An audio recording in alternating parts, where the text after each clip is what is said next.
I see Diogenes inscriptions scattered around Enoanda as a gigantic jigsaw puzzle.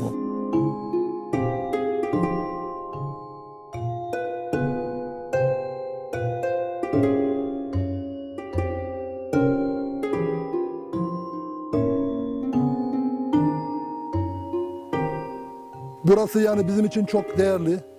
Bu Enoanda Antik Kent 1973 yılından beri bizim aile tarafından korunmaktadır. Bulduğum yazıtları Martin Ferguson Smith'e gösterdiğim zaman işte o cebinden çıkarır, bana bir tane şeker verirdi, sevinirdi. O kendisini buraya adamış birisi. Smith'in bana vermiş olduğu şekeri yiyorum ve kabuğunu da bu ağaca asıyorum.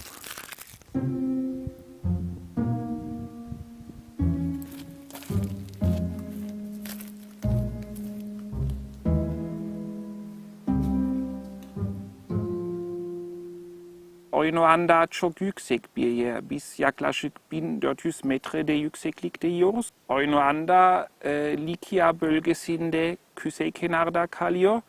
Enoanda öğren yerinin diğer öğren yerlerine göre bir ayrıcalığı var. Bahsettiğimiz kitabeler. Biz bu Diyojen yazıt tanıyoruz. His inscription is written in a way that it can be read by someone who has not studied philosophy.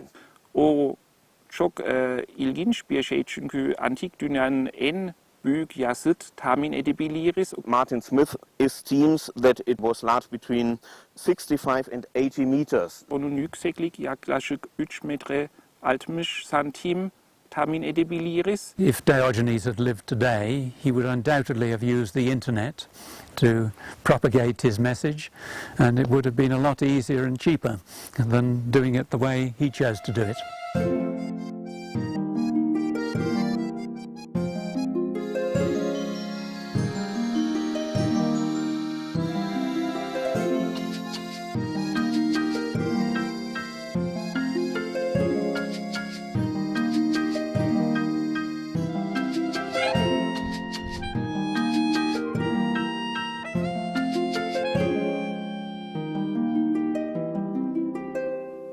I made my first visit to Enoanda 43 years ago in 1968, and I came here making a kind of pilgrimage to see where this extraordinary man Diogenes set up his remarkable inscription. In the 19th century, French and then Austrian investigators had been here and found 88 pieces of the inscription, but then there had been no further work. There is no other philosophical inscription of this extent anywhere in the ancient world. There is some parallel in the east of China where there are the Buddhistic rock inscriptions of the 5th, 6th century AD in the landscape, but here obviously we are not in the landscape, but here we are in a town. In this town, a stoa, which was a public building, contained moral and philosophical advice. During my first days on the site in 1968, I rediscovered many of the pieces found in the 19th century, and then one day was having a picnic with a young Turkish villager from Ingialala. We came to this spot here and we sat down to have our lunch, and I had been drinking from a bottle, a fizzy drink, and I needed something which to take the cap, the metal cap off the top of the bottle, so I used the top of this stone, which at that time was buried in the ground up to that point, and I could see some very worn letters there. When I studied the texts that had already been published, I realized it must be a new piece. So this was the start of quite an interesting and important story.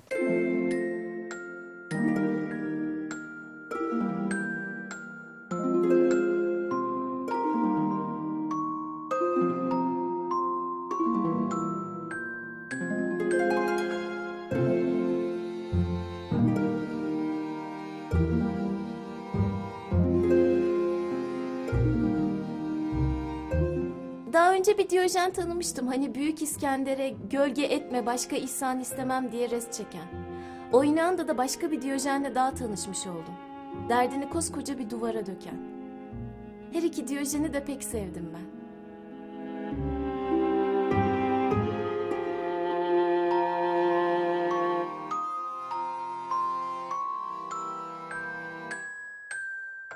In 1884, among the first pieces which were found was this large stone, which contains some hint to the building on which the inscription was written. I think it would be nice to read Martin Smith's translation of these lines.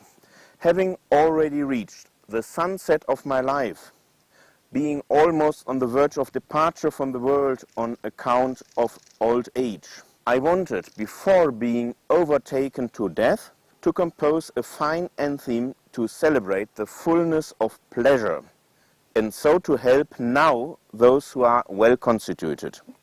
Now, if only one person, or two, or three, or four, or 5 or 6 people were sick, as he puts it, with false opinions, he would visit them individually and give them the best advice he could. But in fact, most people are sick with false opinions. And their number is increasing, for in mutual emulation they catch the disease from one another like sheep. And he sees himself as a doctor. The idea that philosophy is a medicine for the mind, for the soul, this is very prominent in Epicurean philosophy. It is right to help also generations to come, and because they belong to us, though they are still unborn. And besides, love of humanity prompts us to aid also the foreigners who come here. He calls them all so-called foreigners because there's really no such thing as a foreigner, because the whole world is one country for human beings.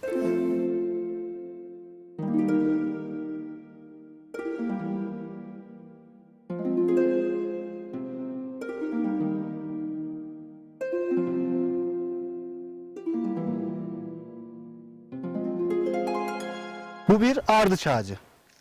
Bu tarihi kentte bunlardan çok fazla var ama eteklerinde bunlardan yok. Eteklerinde, genelde dağın eteklerinde pınar çok fazla. Cırık bunların tohumlarını yedikten sonra cırık kuşunun dışkılarını bu yere dökülüyor. Yerden baharın, yani toprağın ısınmasıyla birlikte bunlar fidan haline gelerekten yeryüzüne çıkıyor. Yani cırık bunsuz olamıyor. Bu da cırıksız olamıyor.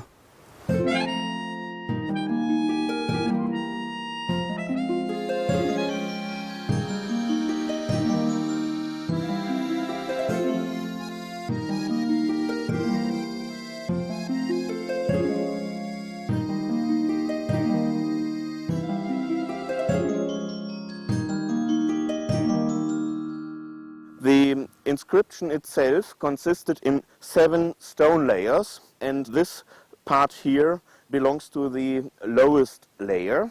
It was a treatise on ethics, and below there run a line with maxims of Epicurus. This is very important because these maxims of Epicurus were already known to the scholars, and so from the missing parts we can deduce how large the inscription was. We know from the inscription, from what Diogenes tells us in the preface to his Physics, which is also the preface to the whole inscription, that he had his inscription carved in a stoa, in a colonnade. But we do not know exactly where the stoa was, but we assume that it was on or very near the esplanade, which was the earlier marketplace or agora of the city in Hellenistic and early Roman period.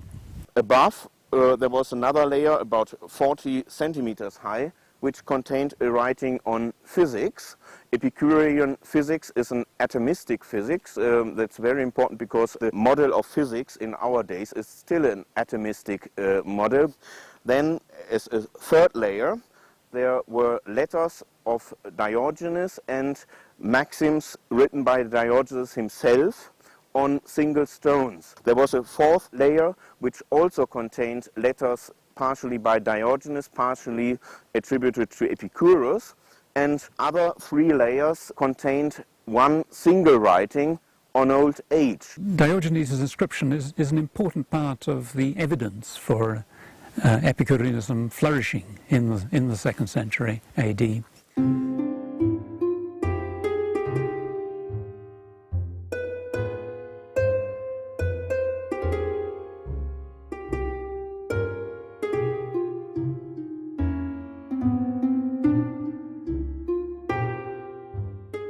Enoanda, 2300 yıllık bir geçmişin izlerinden yola çıkarak hayatlarına dair tahminlerde bulunmaya çalışmak, dağlar tepeler aşmak, gölgede soğuk terler döküp güneşte yanmak, anlayamadığımız yazılara uzun uzun bakmak ve hala anlayamamak, Diyojen'i, Epikür'ü merak etmek, ardıç ağaçları arasında yürümek demek.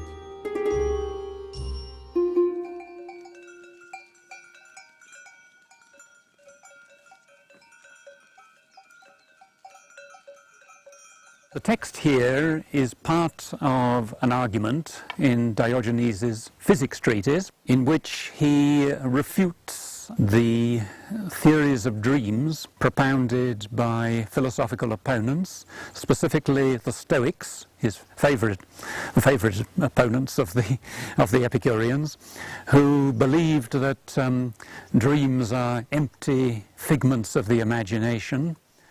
And the view of Democritus, who, in the opinion of the Epicureans, attached too much importance to dreams, regarding them as veridical.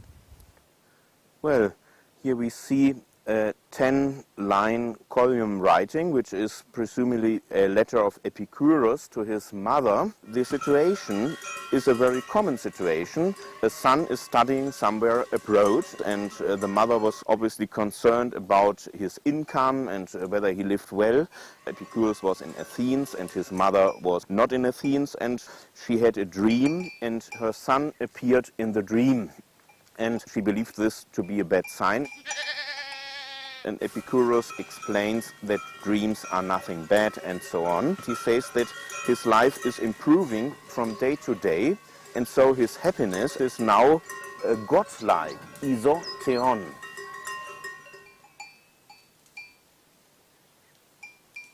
And the Epicurean position was intermediate between those rival views. They didn't think that dreams are veridical, but at the same time they have a reality, as is shown by the effect which they can have on human beings, causing them, for example, if they have nightmares, to sweat with fear, or also there's mention here of erotic dreams causing the ejaculation of semen.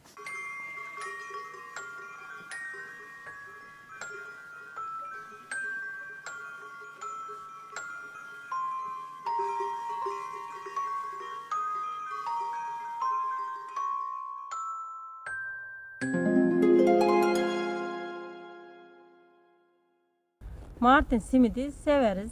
Eskiden beri gelir. Benim çocuklarım acıkandan beri. The villagers in Ingialala were very friendly and hospitable and kind to me. Geldiğinde dağa gider, sabahleyin erken gelir. Asalarını bana bırakır. And when returned to the village, I was given innumerable glasses of tea, and sometimes when I went up the hill, I was given hard-boiled eggs. Teşekkür ederim der, eline sağlık der. And when I came down, I was given flowers, and of course I brought presents with me from United Kingdom. Bardak altı getirdi. Ön peştemalı getirdi yani şey. It was just a wonderful friendship, and I thought it only right to dedicate my work to the villagers. Geleceği zaman da seviniriz onu geleceğinde.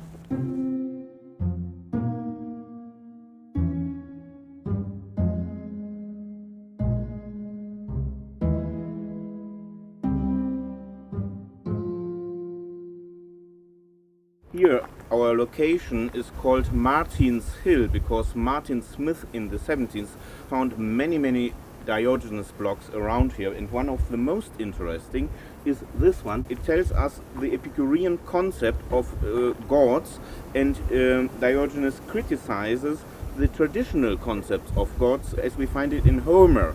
So in Homer we have gods who are angry, who don't control their temper.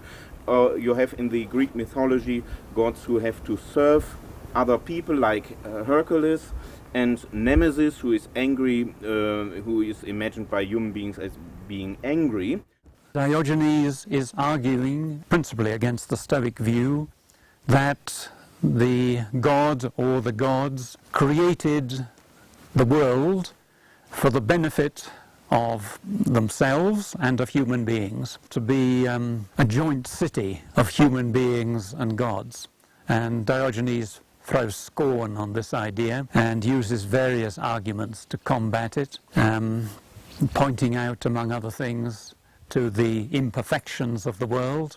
And in this column, Diogenes states that our ideas about gods and also the representations of gods, the images of gods, should be friendly, and they should smile, so that when we see them, we don't have fear, but we also smile.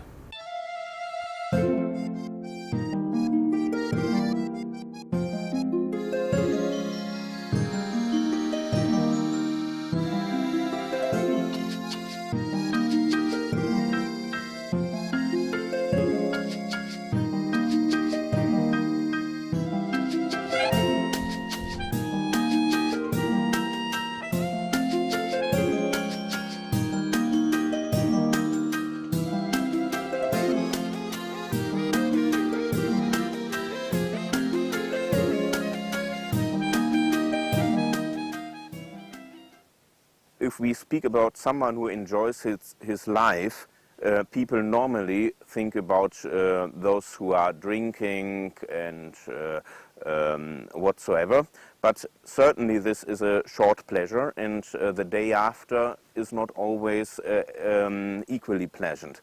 So the Epicurean hedonism, which is the science of pleasure, we can call hedonism a sort of science of pleasure, analyzes the pleasures in a more rational way.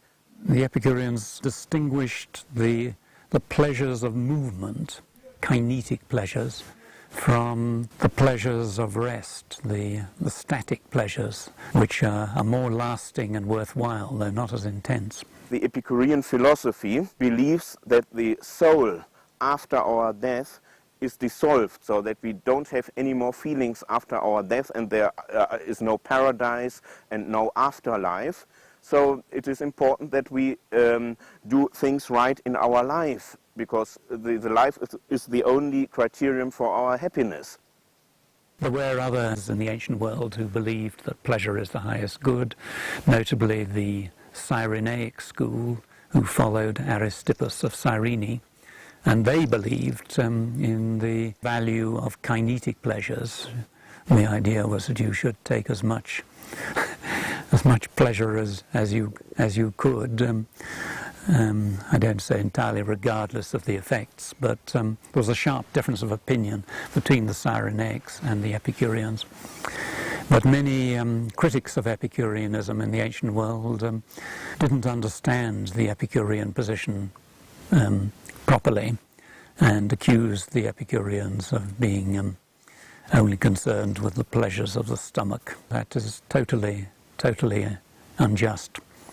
Diogenes writes that we just need a bit of bread, we need a place where to lay down, but it should just be of a nature that we don't feel pain afterwards, and we need some clothing, but it can be simple, it should not scratch us. Bodily pleasure consists in freedom from pain, aponia, and mental pleasure is ataraxia, freedom from disturbance.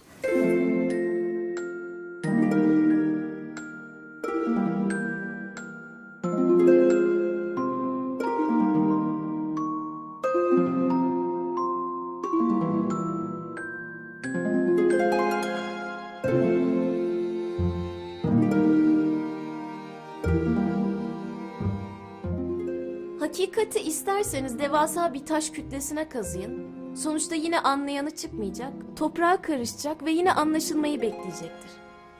İnsanlar hakikati araştırmak yerine boş inançlarla meşgul oldukça, yıkıntılar arasında dolanmayı, hakikat harabeye dönmeden önce aslında nasıl bir şeydi diye merakla ve hayıflanarak sorular sormayı kaderimiz olarak benimsemeliyiz.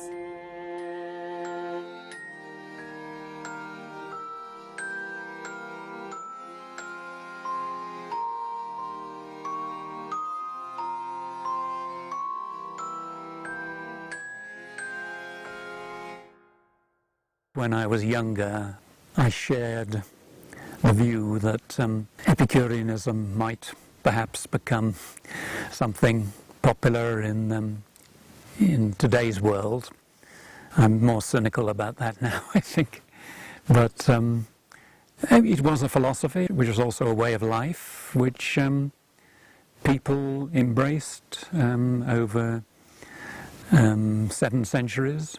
3 centuries BC and 4 centuries AD, and it worked for them. There's no reason why it shouldn't work for us, really. The core of Epicurean philosophy is that we have to pay attention to our life which is happening now, and to think about the present times, not to worry too much about the future, and to enjoy the records of the past.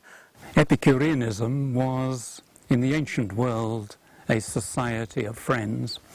Friendship was at the heart of Epicurean philosophy. So much so that Epicurus called friendship an immortal good, and by that he meant something more than ordinary human friendship, but the friendship and fellowship of human beings who share the same ideals and the same philosophy. Epicureans differed from other philosophical schools. Epicurus, when he founded his school in Athens, he did not found it in a large stoa as the Stoics did, or in a gymnasium as Plato and Aristotle did, but he bought a garden, and in this garden there was a house, and everyone lived together. Also women lived in this community. Epicurus himself had women in his school. He was the first Greek philosopher to admit them. And they shared everything, and we are told that at a moment in which Athens was in difficulties, Epicurus gave the matters to survive for hundreds of people.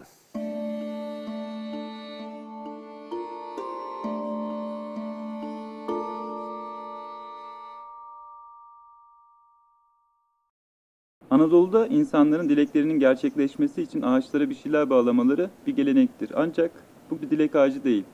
Çünkü Epikurosçulara göre doğaüstü güçler günlük yaşamla doğrudan ilgilenmezler.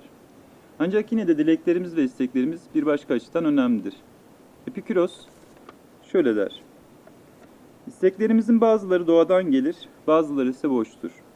İstekleri yanılmadan incelersek bedenin ve ruhun sükûnu için neye çalışmak ve neden kaçınmak gerektiğini öğreniriz. Çünkü ancak bunların ikisi birden mutlu bir hayatı meydana getirirler.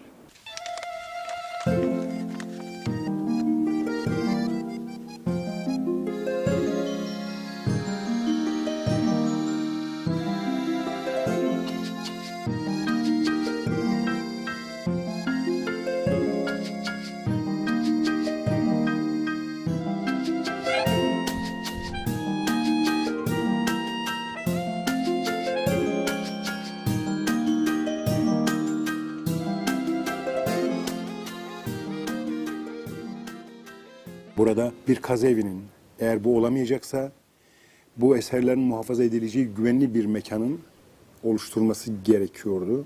Bugünkü yüzey araştırma ekibiyle görüştük. Kazı deposu dediğimiz metalden yapılmış ancak standartları ve yapım koşulları çok iyi olan bugünkü depo ortaya çıkartıldı ve ayrıca oradaki görevli personelimizin de kötü hava koşullarında kendisini sığınabileceği bir mekan oldu ayrıca.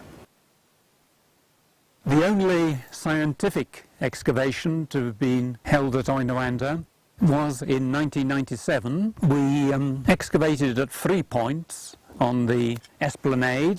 The small excavation we had here was very successful, but very limited. It would be good to excavate all along the line here.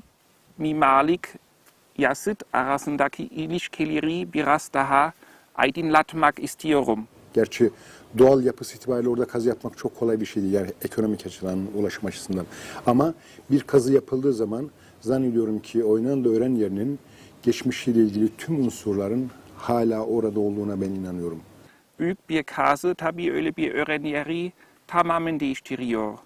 Mesela bütün eski ağaçlar kesmesi lazım. Demek bu hiç elememiş doğal yer çok değişiyor. Onun için biraz şüpheliyim. Belki küçük sondajlar bize gayet iyi bir sonuç verebilir. Diogenes' inscription is not the only important thing at Oynanda.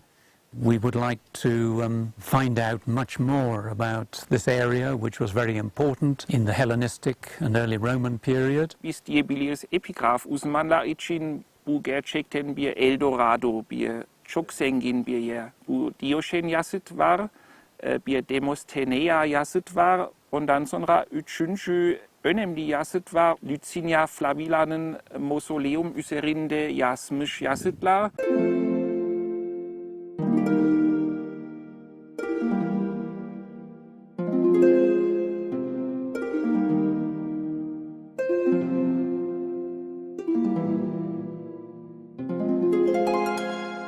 Enoanda bana güzel bir bina keşfetme şansı verdi ve geleceğe ilişkin yeni bakış açıları bulmak konusunda umut veriyor.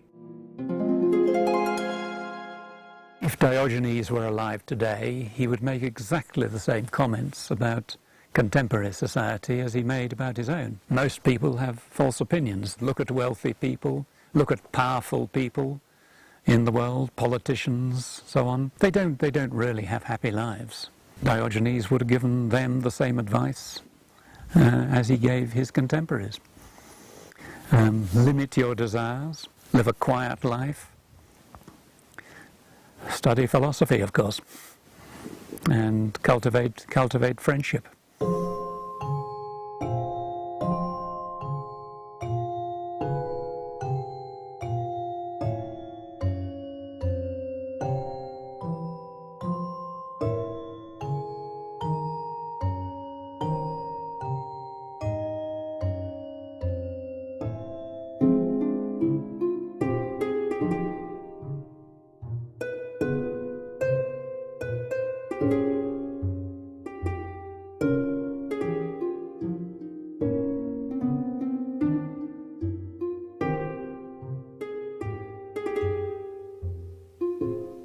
I was working on the hill some way away over there, and my young Turkish villager friend came back saying, "Martin Bey, yeni taşla buldum."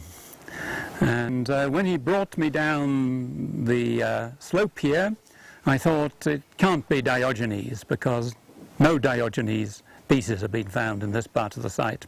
As I said, I was feeling rather ill. When I came into this doorway, I could not believe my eyes. 6 new fragments in one place. It was just extraordinary. Of course, on the one hand, I was very pleased. On the other hand, I was really rather ill, and I thought, how on earth am I going to record all these? So I had to photograph them, make squeezes and copy them and draw them. But it was all very exciting. And this, I think, is the single most important find that I've been involved in on this site. And whenever I come down this place, I kiss this stone, because I love Diogenes and I love the work here, the place, and this is so important.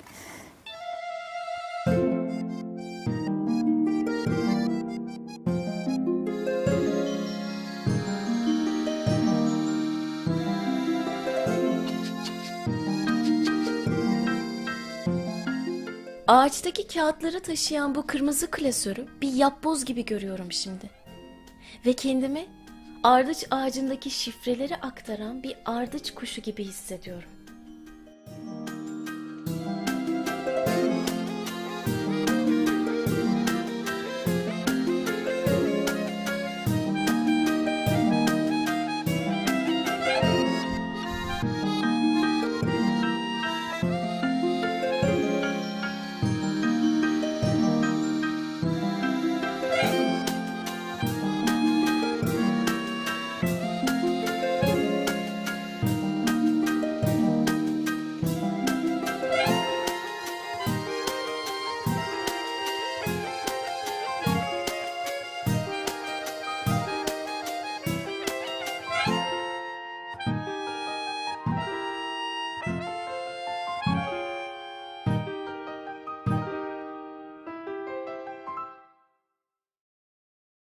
Müzik